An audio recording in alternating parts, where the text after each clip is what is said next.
berikutnya ini ya, Ustadz Lukman Puarangga. Pro 1, Kanal Inspirasi. Assalamualaikum, selamat pagi. Waalaikumsalam warahmatullahi wabarakatuh. Selamat pagi. Iya, Pak Ustadz Lukman, apa kabar pagi ini? Alhamdulillah, kabar baik dan sehat-sehat saja. Alhamdulillah.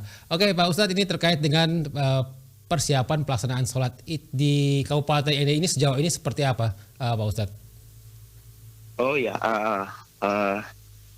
persiapan pelaksanaan sholat Idul Fitri 1 Syawal 1443 Hijriah di Kabupaten Ende sampai dengan saat ini boleh dibilang kami sudah persiapkan sekitar 80% untuk menuju ke titik final yang dilaksanakan pada tanggal 2 insya Allah di tanggal 1 Syawal 1443 Hijriah yang bertepatan dengan tanggal 2 Mei 2022 nanti.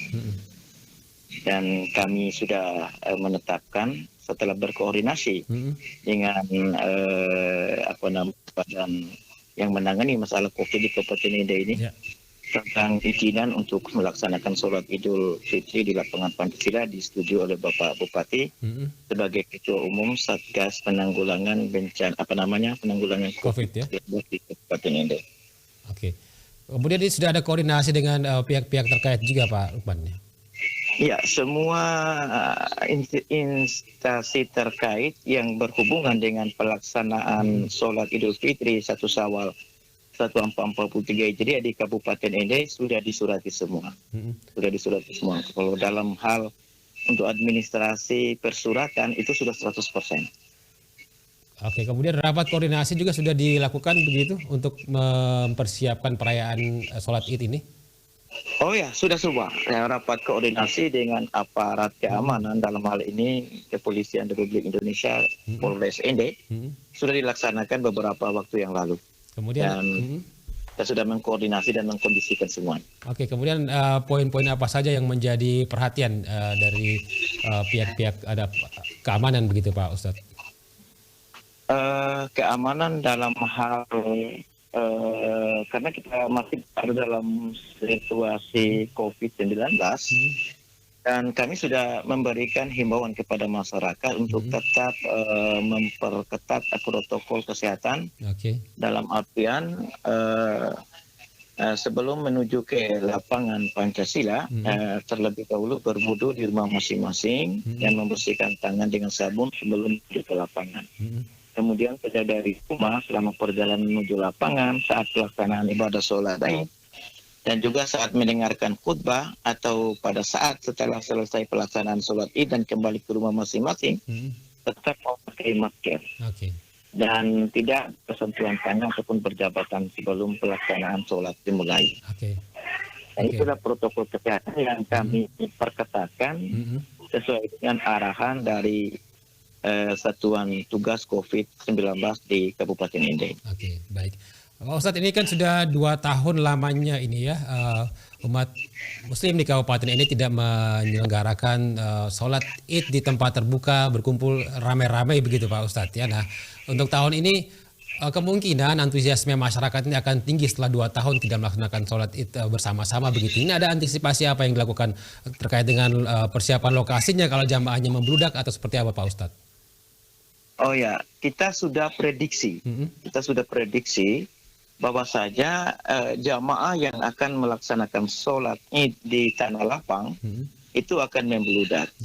Perlu kita ketahui bahwa pelaksanaan sholat Id di lapangan itu adalah seruan dari Rasul kita Muhammad SAW.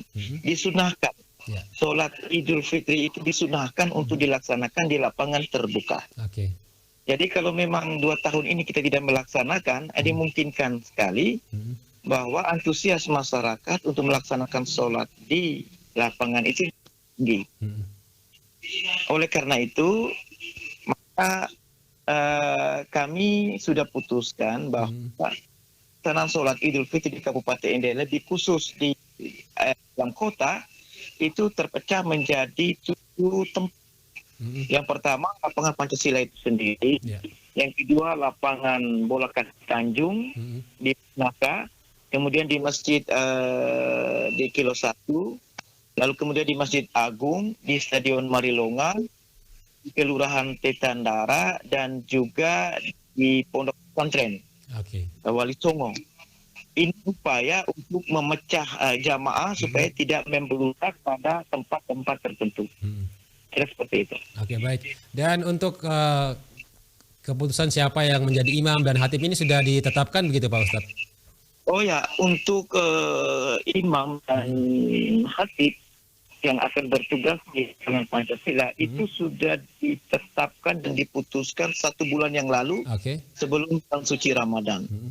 Untuk imam yang menjadi imam di lapangan Pancasila adalah Ustadz Muhammad Sulaiman. Oke. Ini mantan Qori yang pernah mengikuti MTQ tingkat nasional. Beliau ini biasa membawa tim MTQ dari Kecamatan Pulau Ende. Kemudian yang kedua, untuk yang akan bertugas di lapangan Pancasila adalah Bapak Ustadz Haji Ahmad Adubar, Ketua Nahdlatul Ulama Kabupaten Ende. Oke. Sedangkan di tempat-tempat yang lain, misalnya di Stadion Marilonga, itu sebagai imam Ustadz Anhar Hadi, dan sebagai khatibnya adalah Ustadz Ahmad Isnaini. Dan untuk lapangan Tanjung, yang menjadi imamnya itu adalah Ustadz Ibrahim Pua Ahmad, dan yang menjadi khatibnya itu adalah Bapak Camat Inde Selatan, Bapak Gadir Haji Ibrahim. Ya. Itu yang kami ketahui sampai dengan saat ini. Sementara yang lainnya di tempat atau di lokasi lainnya, di titik lain di Kota Ende ini belum dapat kami sampaikan karena kami belum mendapatkan laporan. Oke, baik. Terakhir nih Pak Ustadz, himbauannya untuk masyarakat ataupun umat Islam di Kabupaten Ende dalam mempersiapkan diri menyongsong perayaan Idul Fitri 1443 Hijriah. Silakan. Oh ya, terima kasih. Kami selaku panitia Hari Besar Islam Kabupaten Ende menyampaikan kepada semua kaum muslimin dan muslimat agar nanti mempersiapkan diri untuk melaksanakan sholat Idul Fitri disesuaikan atau dikondisikan dengan situasi dan kondisi saat ini. Yaitu kita lebih dahulu berwudu, membersihkan tangan dengan sabun sebelum menuju ke lapangan, dan kemudian kita harus selalu memakai masker, baik saat kita berangkat ke lapangan ataupun saat kita sholat mendengarkan khutbah ataupun setelah kita kembali ke rumah kita masing-masing. Dan kemudian karena pelaksanaan sholat Idul Fitri, pelaksanaan kegiatan Idul Fitri tahun ini tidak dilaksanakan dengan pawai takbir keliling, maka kami menghimbau kepada kaum muslimin untuk bisa menghiasi malam hari raya itu dengan melafazkan takbir, tahmid, dan tahlil untuk memuji keagungan dan kebesaran dari Allah Subhanahu wa Ta'ala pada masjid-masjid tempatannya masing-masing. Dan sebagai penutup, mungkin saya beserta keluarga dan seluruh pengurus PHBI Kabupaten Ende menyampaikan ucapan minal aidin wal faizin kepada kaum muslimin dan muslimat Kabupaten Ende. Kami berharap supaya ibadah dan amal jariah kita yang telah kita laksanakan selama bulan suci Ramadan ini, insya Allah mendapat berkah dari Allah dan diterima sebagai pahala sebagai persiapan kita di alam akhirat kelak. Amin ya rabbal alamin. Ya, baik Pak Ustadz, terima kasih informasinya bersama RRI Ende pagi ini.